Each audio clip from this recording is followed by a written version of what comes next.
Alicia de Battenberg era la suegra de la reina de Inglaterra. Isabel II.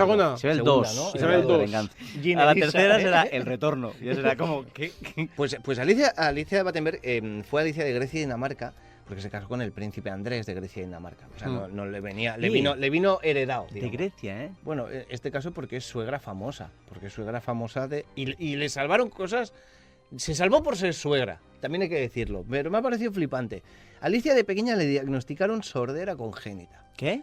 En 1930 sufrió una crisis religiosa. No me extraña. Entre comillas. Crisis religiosa. Sí. La separaron de su familia y la internaron en un sanatorio. O sí, que no era una crisis religiosa, Una va a tener un crisis- problema le mental. le diagnosticaron esquizofrenia. Ujú. Pues eso no es una crisis religiosa. La trató Freud. de la colonia. Hostia, pues La trató Freud. ¿Y qué tal? ¿Cómo la trató? ¿La trató bien o no? fue amable. Y le diagnosticó que le venía dada por su frustración sexual. Vale, siempre. Así que Claro, dijeron, siempre era igual. de Freud- de- Freud siempre era te lo igual. podías siempre- esperar. sí, Así que sí, dijeron, venga, hombre. oye, ¿cómo le quitamos esto? Pues le estuvieron No. aplicando, le No. estuvieron dando rayos X en, Hombre, en los ovarios Pero- para, No, por para favor. bajarle Por la favor. libido. Bueno, Cuando, Era, por favor. era eso o cocaína, ¿eh? sí, Siempre- era eso.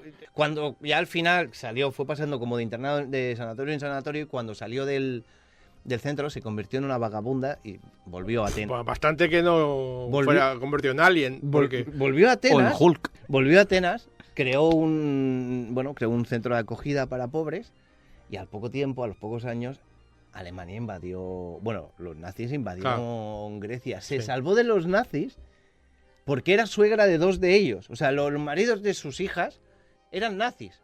però va tenir fills. O sigui, després de que li No, apliquessin... antes, vale, perdó, porque nació en 1885, o sea, le internaron con 45 años. Ujú. O sea, ya los tenía hechos, ya dejó... Ya lo sabía. El dijo, horno, yo ahora el horno- ya- el horno ya había ya, pitado. closing, ¿sabes? Ya había bajado.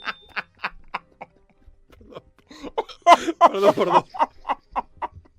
Al final murió porque la gente se muere, claro. Pues va a morir de Pero- manera natural. Al final murió porque la gente se muere. Claro. Tuvo la capacidad de salvar a una familia judía acogiéndola en su casa. Mira, pues como era la Alicia de Schindler. Yo creo que, Muy el aplauso de Pau para la suegra del Sí. año va para Sí, yo Alicia creo que de Alicia. Battenberg. Ovación a Alicia. por Ovación favor, a Alicia. No canvis mai, no canvis... Bueno, Así que Alicia no Sí, sí. abrase el horno.